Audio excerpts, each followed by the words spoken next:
Bam. We're going to start with section 2.1 today. 2.1. And that's going to take us all the way over to page, let's see, 82.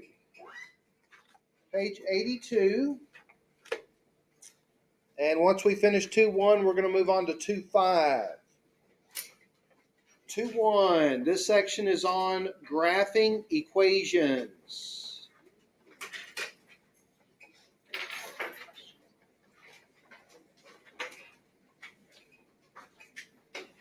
Graphing equations. Now, it doesn't specify whether they're linear or quadratic or cubic, okay? So I'm guessing we're going to get a variety, and we'll just show you a generic technique that'll work no matter what it is. Is that okay? Yeah. I'll just give you one method that should work for any equation, no matter what. It looks like we're going to start with problem number 25 first.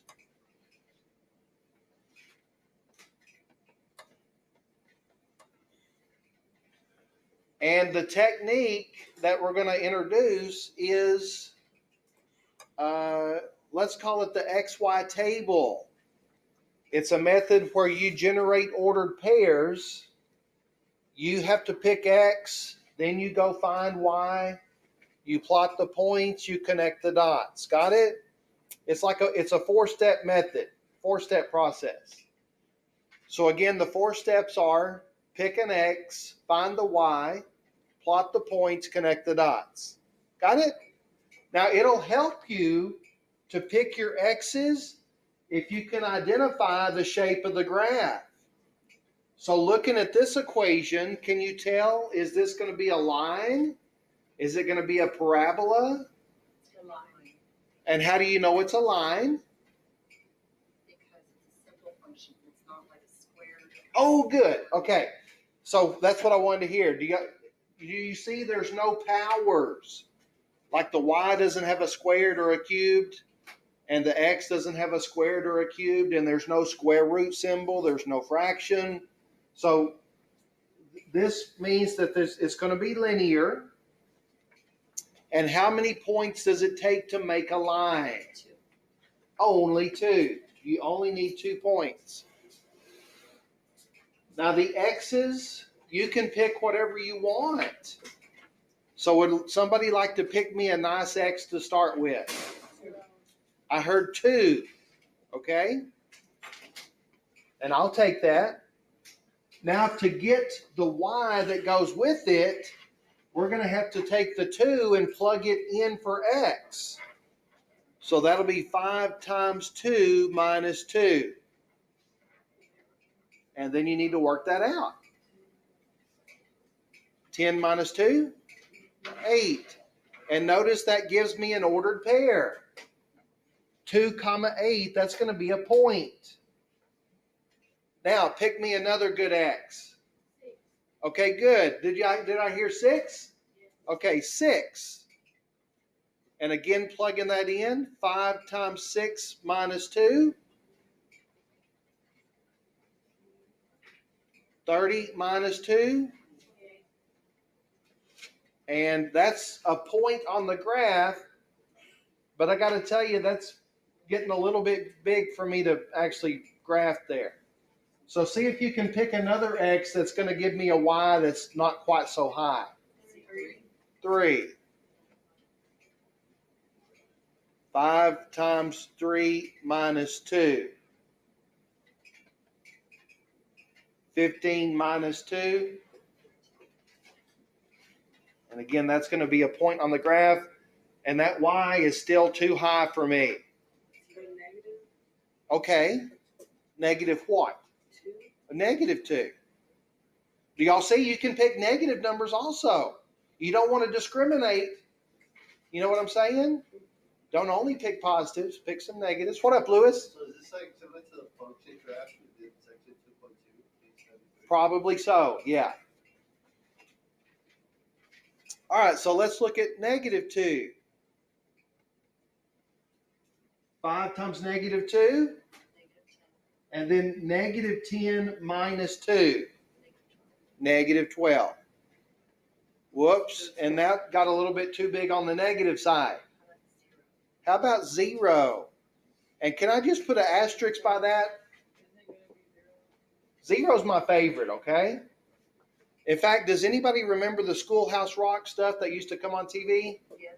Yeah, y'all remember the one about 0?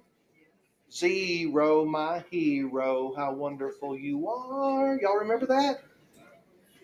Y'all need to go watch that if you haven't seen that before. It's awesome. Anyway, 0 is my hero. 0 is a good one. 5 times 0 minus 2. Negative 2. All right, so if you look at what I've got here, I now have 2 ordered pairs. The very first one we did, and this last one, they're single digit points. Do y'all see that? 2, 8, those are both single digits. 0, negative 2. And so those should be easy to plot. And so now let's go and graph. 1, 2, 1, 2, 3, 4, 5, 6, 7, 8.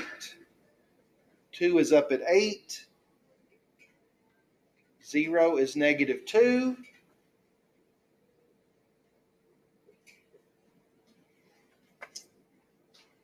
All right, so what did I say the 4 steps were? Pick an X, find a Y, plot the points, connect the dots. Yeah. And so there's my graph.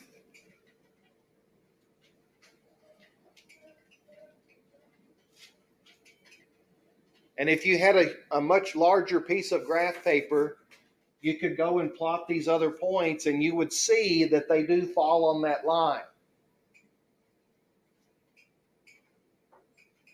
Everybody see how that works? All right, so this is the basic plan, the basic model for how to graph if it's pretty much any function, okay? You can do points. Next problem we're going to do is number 25. Okay, we're going to do a Britney Spears. You know what that means? Yeah, oops, I did it again. We're going to do it again, people. And this time I'm going to teach you a much faster technique. A much faster technique. How many people have seen this before? Y equals mx plus b? Yes. And what is that called? Oh, good. You see, you learned some stuff in public school, didn't you? Yes, you did, because you just said that. All right, so here's what we know. If the equation is in slope-intercept form, and by the way, that means if we have y by itself, then we know that the 5 is the what? And what does EM stand for? Okay, and what S word is that? Slope. Yeah. So the M is the slope, and we know that slope is rise over run.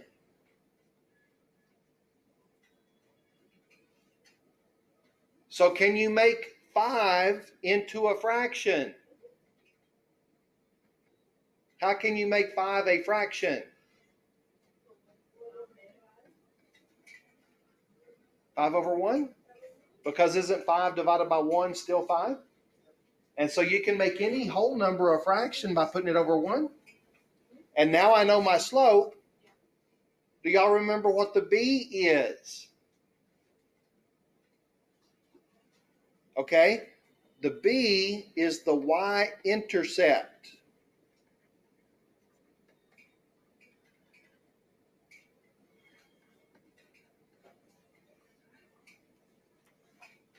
And the y-intercept tells me a point on the y-axis.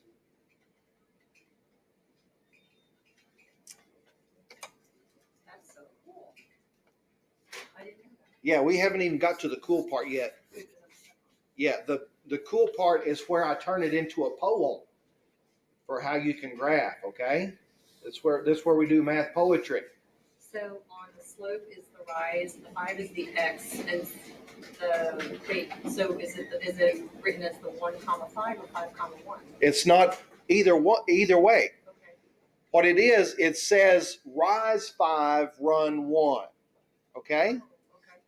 And the y-intercept, remember, that's going to be a point on the y-axis. And I'm about to give you the poem, and then we're going to go through it and see how it tells you the graph. Are y'all ready to write this down? It's good stuff. The poem goes, plot the B, rise and run, connect the dots, and then you're done. Plot the B, rise and run, connect the dots, and then you're done. Plot the B, rise and run, connect the dots, then you're done.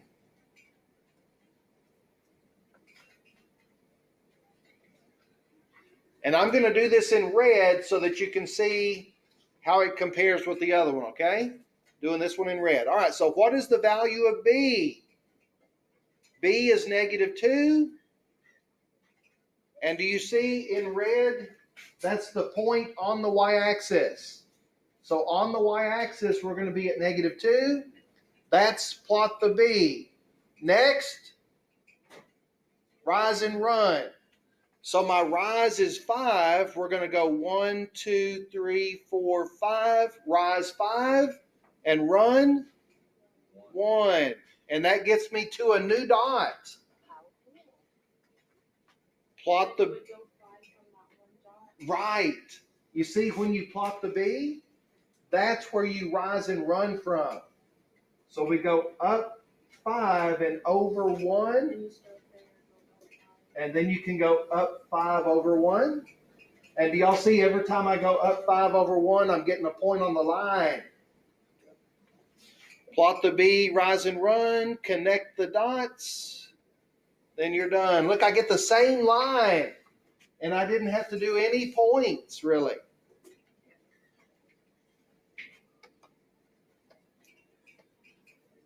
Man, I think that is cool. Yeah, y'all want to try another one? All right, number 31. Y equals -5/3 x minus 2.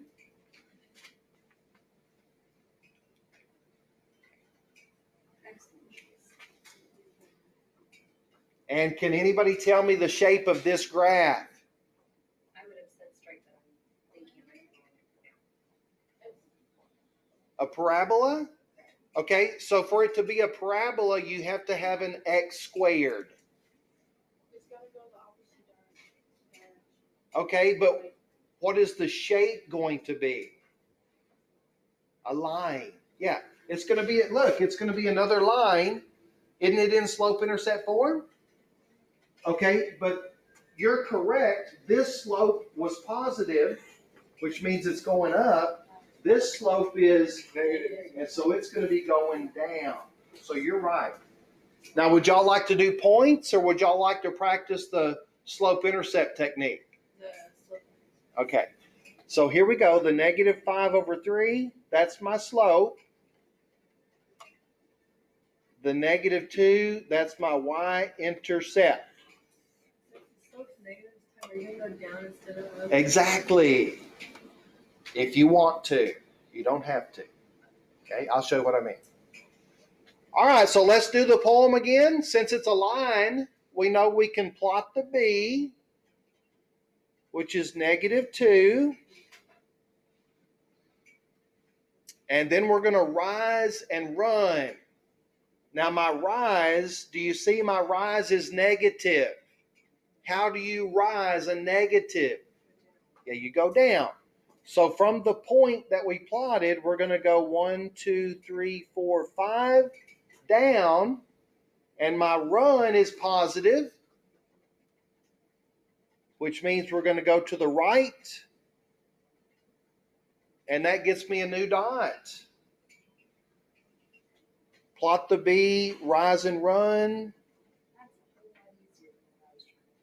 Connect the dots, and then you're done. And y'all know that I'm going to teach you the easiest way I know, don't you? It's because I'm super lazy. I'm sorry, I'm not lazy, I'm efficient. And I don't want to do extra work if I don't have to. That'll get you a good ways in life. Y'all want to remember that phrase? I'm not lazy, I'm efficient. Yeah. Now, what was I talking about? I said you don't have to go down 5 if you don't want to. Because instead of making the top negative, I can make the bottom negative. In which case I would go up 5. 1, 2, 3, 4, 5. But my run now is negative. And then you go to the left. 1, 2, 3. And do you see I get the same line? So if your slope is negative, you can either go down and to the right or up and to the left. Either way, you get the same line. Kind of cool.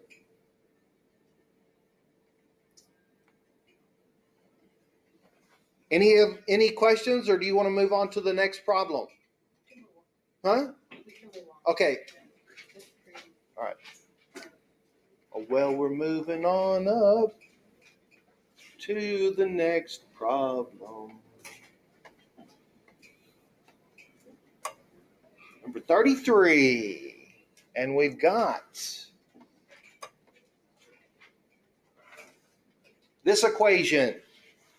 And the instructions say graph. Now, can you tell me the shape of this graph? It is a straight line. And if you're wondering how do we know that, it's because the x and the y don't have any powers. Y'all see? Well, it does have a power. What is the x's power? 1. What's the y's power? And if all the exponents are to the first power, that's going to be linear. Okay? That's going to make a line. But is it in slope-intercept form? No, the y is not by itself. Could I manipulate it to get y by itself? I could, right? But did y'all hear me say a second ago, I'm super lazy. And that would require some work. So this is where I'm going to teach you another technique.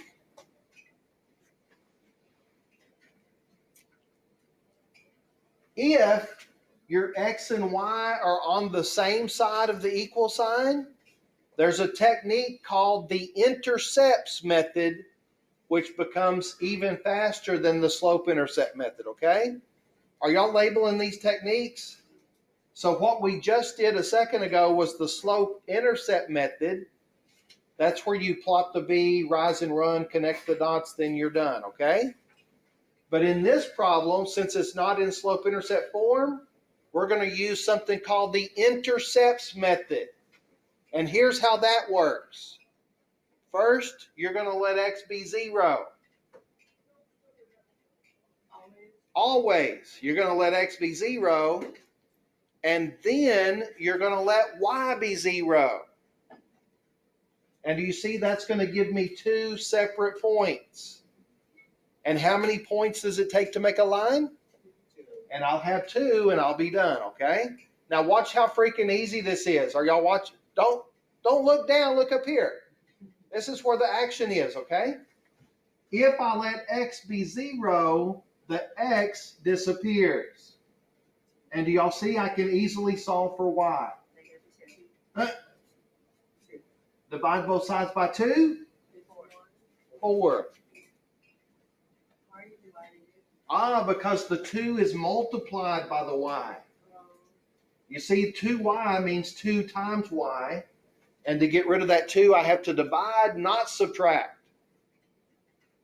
And there's a point. Now, if I let y be 0, watch this. Y goes away. X is 8. Man, do y'all see how freaking easy that was? I call that the cover-up method. If x is 0, cover it up. Solve for y. And then if y is 0, cover it up. Solve for x. And now I've got my 2 points. I can plot them. And everybody knows how to put the dot in the right spot. Right? You got to put the dot in the right spot. And if you've got them, let's plot them.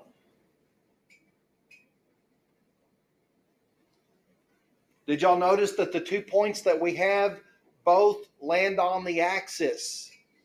That's why it's called the intercepts method, because you're finding the x-intercept and the y-intercept. Connect the dots and we're done.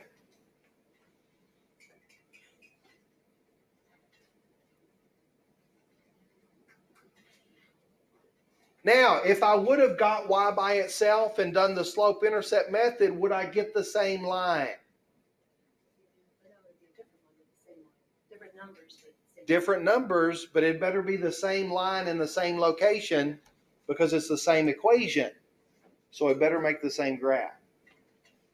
How are y'all feeling about graphing lines at this point? Yeah, do y'all understand? I've now covered 3 techniques. The generating ordered pairs, the slope-intercept method, and the intercepts method. 3 different techniques for you, okay? And if it's okay with y'all, we're going to move on and move away from lines for a second. Huh? Okay. So, number 45.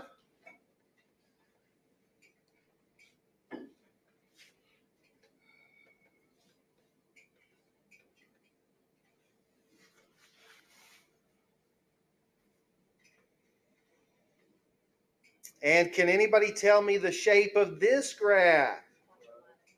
Okay, the equation is quadratic. That's what the equation is. What is the graph of a quadratic? What is the shape of the graph? Yeah, that's the sign language. And what's the actual name for it? No. Huh? The P one. Say it. I don't know. I just said it a second ago. Parabola. Yeah. So, here's what you need to know. If I have an x squared, that makes the equation quadratic. Did y'all make a note of that? X squared is a quadratic. If you have a quadratic, the graph will be a parabola. Did you spell that? Parabola? Yeah. You ready? Parabola. I've seen a lot of people, they say, it's a parabola.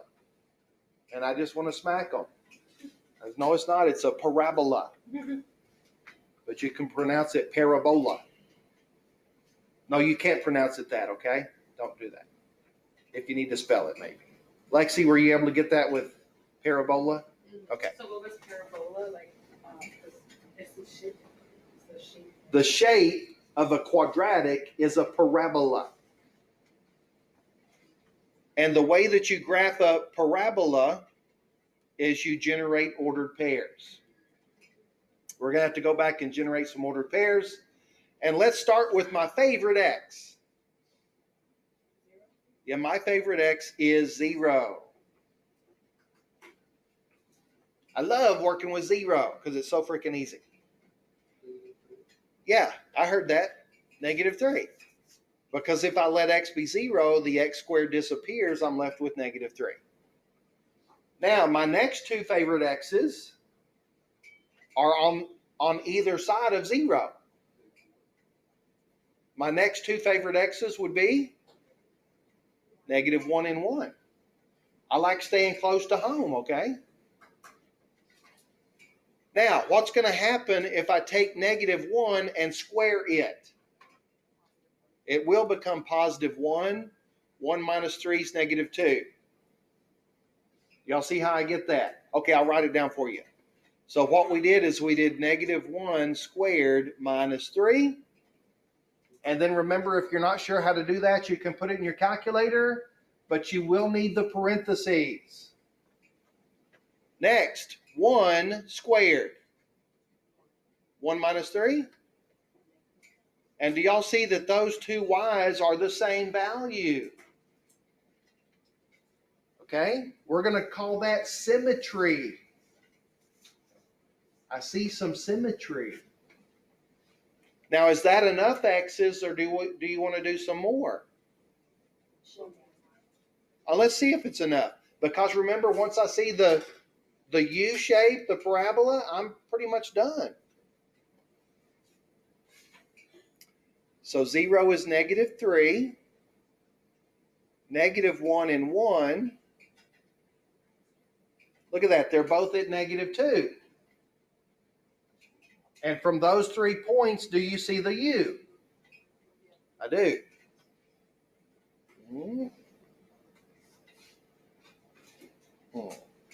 Just like that.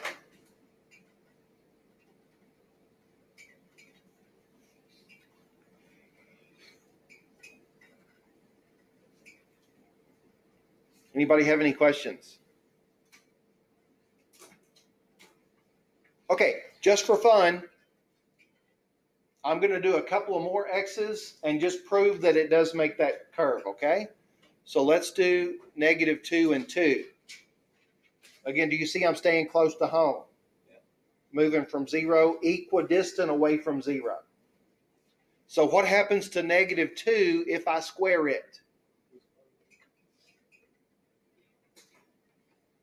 Yeah, but -2 squared is +4. 4 minus 3, 1. And then again, 2 squared is 4. 4 minus 3 is 1.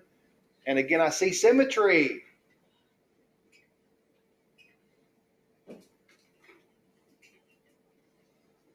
And do y'all see that my U shape is a little bit tight? Really, it should have been a little bit wider than that. There you go. Would y'all also agree the more points I do, the more accuracy I get? Yes. Yeah. All right, let's try another one. Number 46.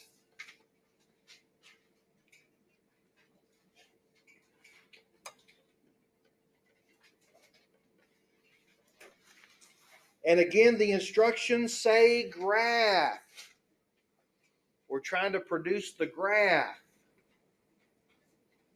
Does a cube make the same shape as a square? Absolutely not, no.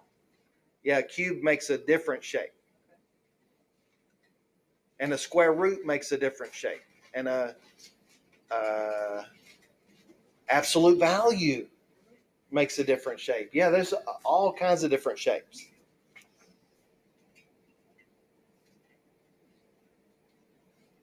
And if I had more time, we'd do one of everything, okay? Just to show you. All right, can y'all tell me what kind of equation this is? Say it again. Right? No. Quadratic. Quadratic. It's a quadratic, and that means the shape of the graph is parabola. And so to generate that parabola,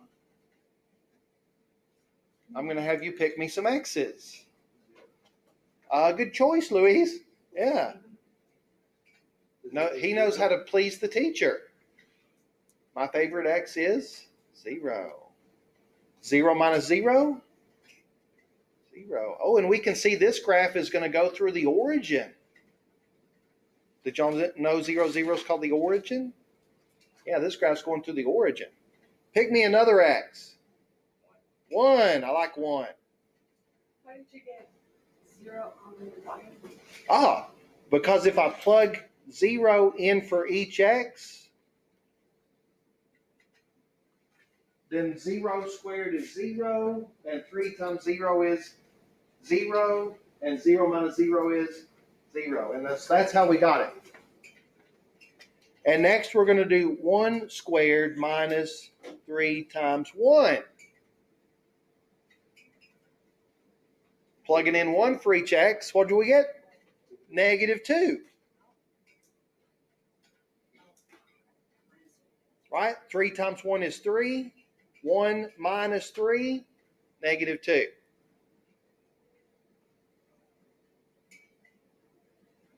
You got another X?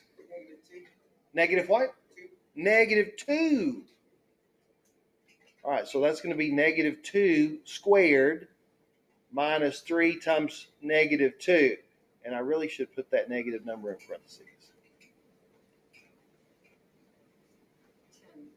10. And do y'all see that's getting a little bit? Say that again? What do you want to do with -1 instead of pairs? I see what you're saying for the symmetry.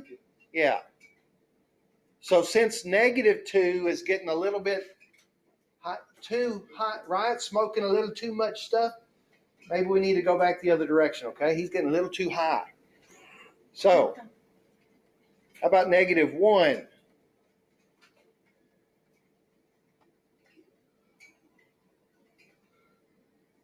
Makes?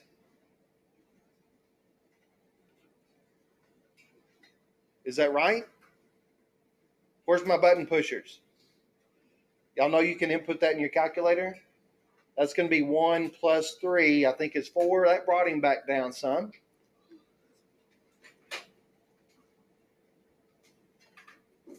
And do you notice, do y'all see that all of the y's are different so far?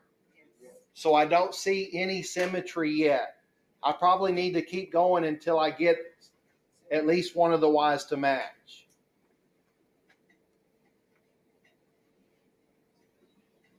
What'd you say? Positive what? 2. Okay, positive 2. 2 squared minus 3 times 2.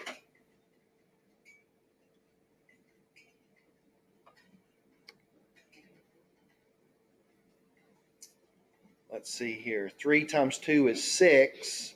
4 minus 6 is -2. Oh, there it is.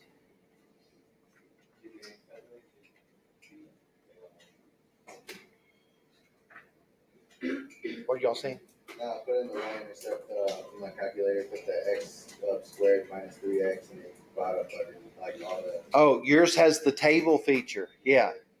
Nice. Huh? It does. If you know how to use it. It sure does. Hit the mode button, and do you see an option that says table? And then does it say y equals? And then you can put in x squared minus 3x, and it'll generate a table for you. Yeah. Right there. So can you have like graphs that just don't work? No. Because every equation you can get points for, and you can see the graph of it. Yeah. All right, are y'all ready? Yes. All right, let's see if we can graph this, because we got a lot of points now, and we know that it should make a parabola, correct? All right, so let's see what we got. We got 0, 0, 1, -2. Let me scroll that up some here. 1, 2. 1, 2, 3, 4, 5, 6, 7, 8, 9, 10. -2 is 10. -1 is 4. 1, 2, 3, 4. -1 is 4. 2 And -2. is also at -2. 3, 4, 5. 1, 2, 3.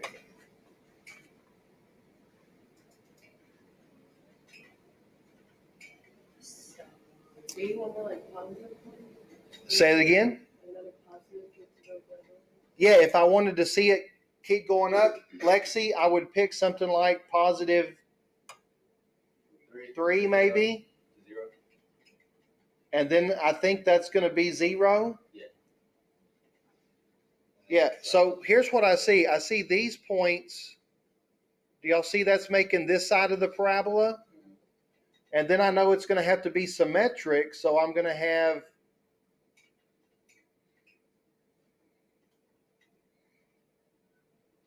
to have this side. And I want you to notice there is one key component missing. The vertex. Who said the middle? The middle. The vertex is in the middle, right? And so if these 2 points here are at the same height, shouldn't the middle be right in the middle of those? So -3. So what is right in the middle of those? 1.5. 1.5. So the vertex should be at 1.5. So let's go back and do 1.5 and see what we get. which 1.5 is 1.5 as a decimal. And so let's plug that back into our function. So if x is 1.5, y is going to be 1.5 squared minus 3 times 1.5. And all of that is going to give me my vertex. Negative 2.25.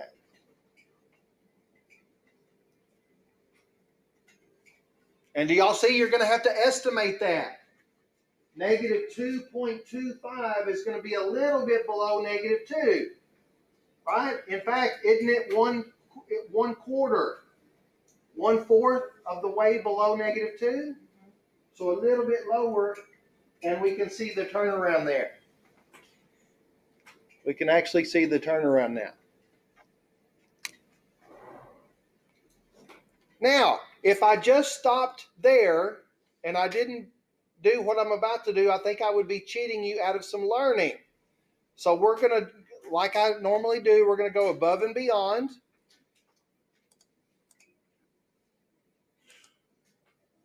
And we're going to Desmos. Have I ever told y'all about Desmos? Yes. All right. Y equals x squared. What was the rest of the function? Minus 3x. I want you to notice that you can easily type that into Desmos. Y equals x. If you don't know how to do the squared, it's the caret on the keyboard. Shift and 6, the to the squared minus 3x. And do you see that it makes the graph, look, that corresponds to what I drew. Do y'all see what I drew? Yes. And then look at, whoops, that's the wrong thing. Look at this. Okay, and if that was all that it did, that's cool, but watch this. If I click on the vertex, it gives it to me instantly. And look, it verifies what we came up with, doesn't it? And it's also going to verify some other points. The 0, 0, and the 3, 0, those are the x-intercepts and the y-intercept. And then if I click on the graph, look at that. I can actually scroll. So are we going to have homework where it asks for the vertex? Yes, but not in this section. Oh, okay, because I was about to say, like, my calculator does that, but it gives me, instead of 1.5, it gives me 1.48. Shouldn't. It shouldn't. So I tried gaining 1.5, but because like it makes me do the same thing to where I can see all the. Oh, are you using the trace? Yeah. You need to do calculate the minimum, Okay. and that'll give you the actual vertex on your calculator. And if you can't figure that out, I'll go over it with you after class. Do y'all see that Desmos is a great tool? It's going to verify your handwritten work. It sure is a big help on your homework too. And that's all I have for section 2.1. So let's move on to the next section. Going to section 2.5. And that's going to take us over to page 117. 2.5 on page 117. And this this section is on linear functions.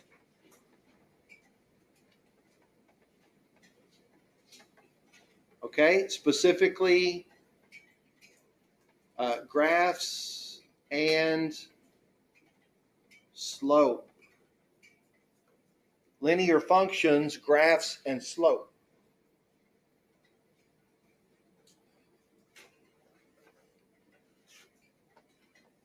And we'll start with number 5.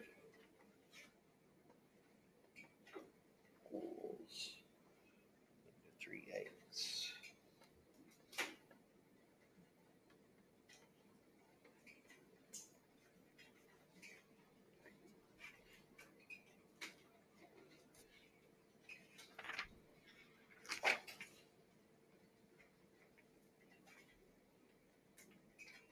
And the instructions say, find the slope and the y-intercept of each equation. Did it say graph? You do not have to graph, okay? You simply need to find the slope and the y-intercept. So the slope intersection line that you told us, what is this? If it said graph, it would, but we don't have to graph. So what does this look like? It does. Did y'all notice it looks like y equals mx plus b? And what does the m represent? Slope.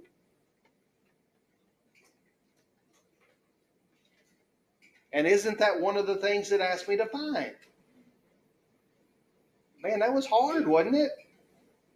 I had to look at the number in front of the x and just grab it. That was tough. You know what else it asked for? Y-intercept. That's the b. Okay? Now, when you write the y-intercept, you're going to need to write that as an ordered pair because the y-intercept is actually a point on the graph. So what would that look like as an ordered pair? You don't have to turn it into a decimal, but you could if you want to. Negative 1 comma 5? Negative 1 comma negative 5? Okay. Guess again.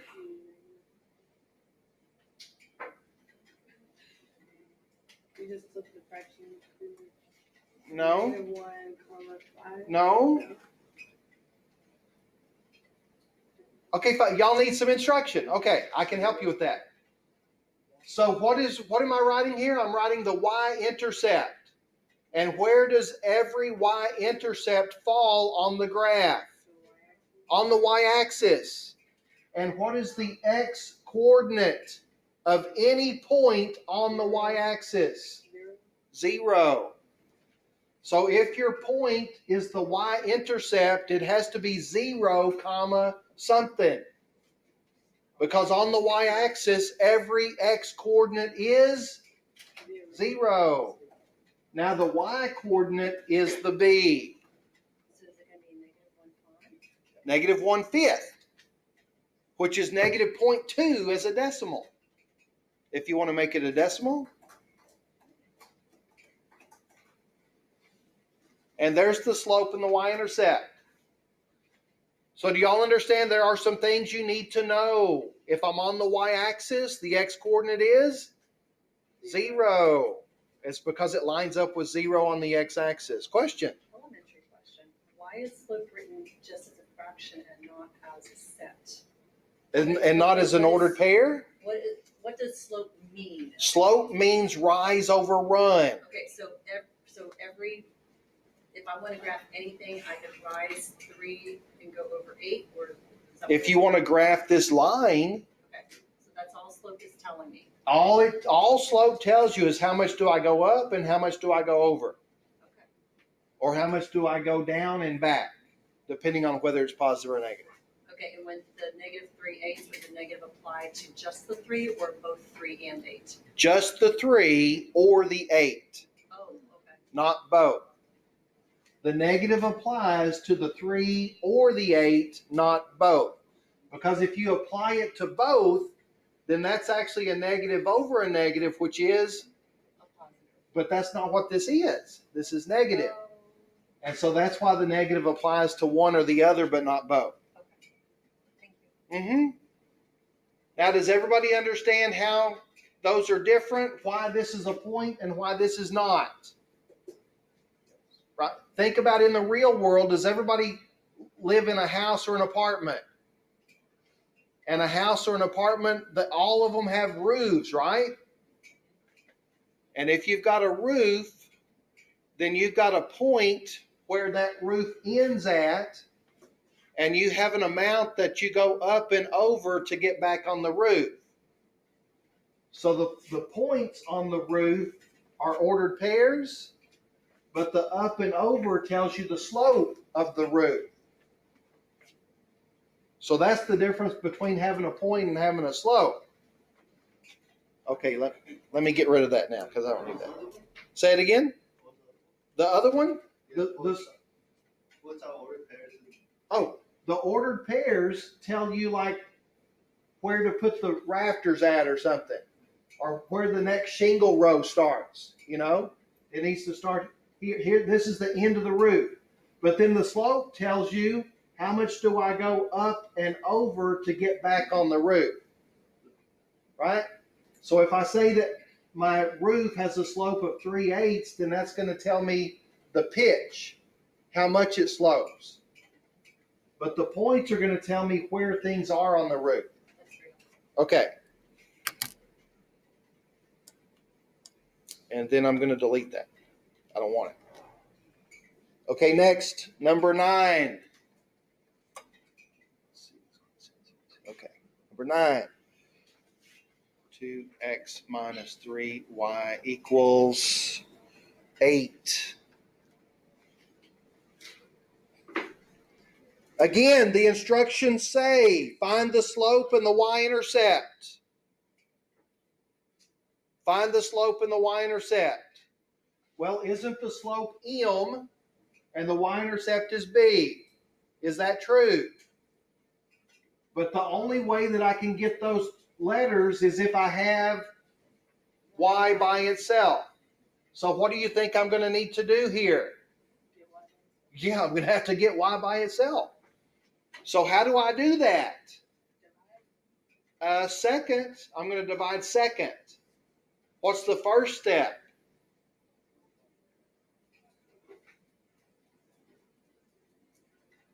I got to bring that 2x over.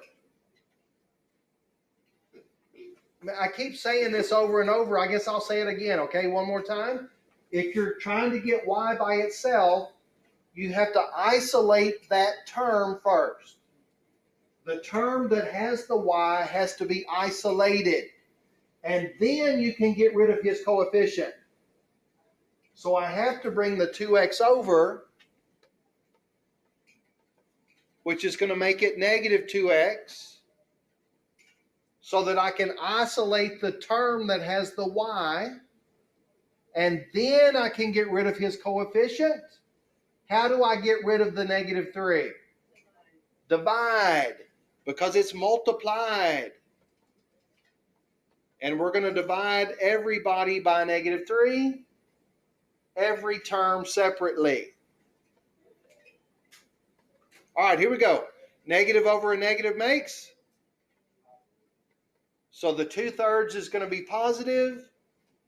The 8/3 is going to be negative, because that's a positive over a negative makes it a negative. Now that I have y by itself, now you can tell me the slope. And you should also be able to tell me the y-intercept as an ordered pair.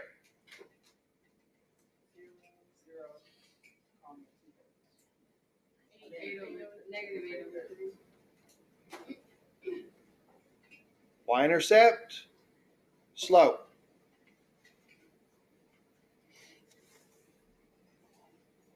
Questions? Okay, I'll reemphasize the important thing. If you want the slope and the y-intercept, you have to have y by itself. Got it? Okay, next problem. Number 23. We've got 9, negative 4. And we've got 3, negative 8.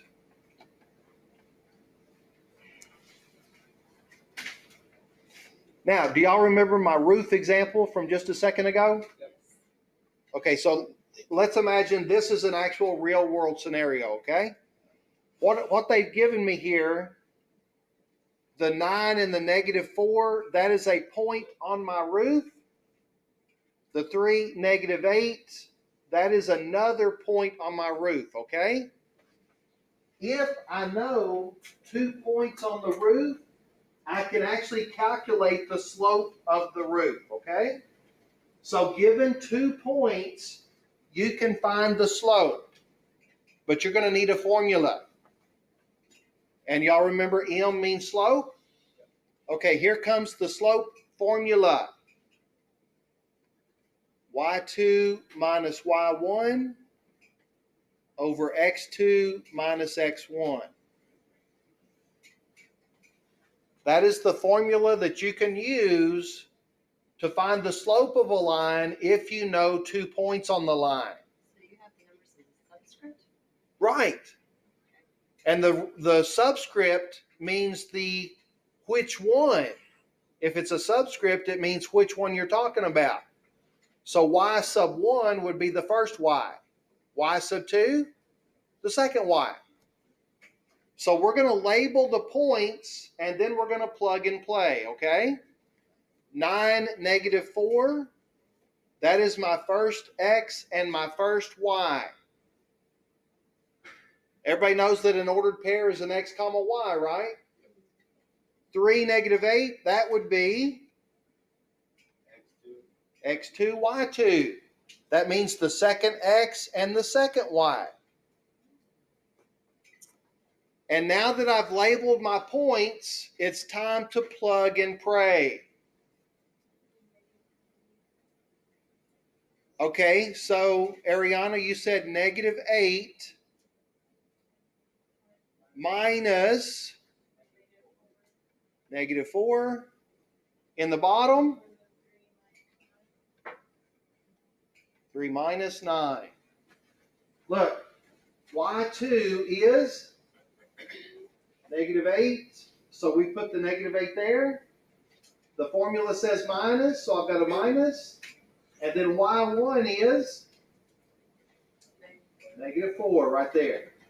In the bottom, x2. The formula says minus and x1. Got it? And now if I want to, I can use my handy dandy Casio. Okay. Or if I want to do it by hand, I know 2 negatives make a plus. That's going to be negative 4 over negative 6. Showing the steps, and then that'll reduce to 2/3. All right, so what does that mean? That means if I start at this point and I go up 2 over 3, I'll be back on the roof, right? That's the rise and the run. And unfortunately, I'm out of time, but I did get to cover everything I needed to. I just didn't do as much as I wanted to.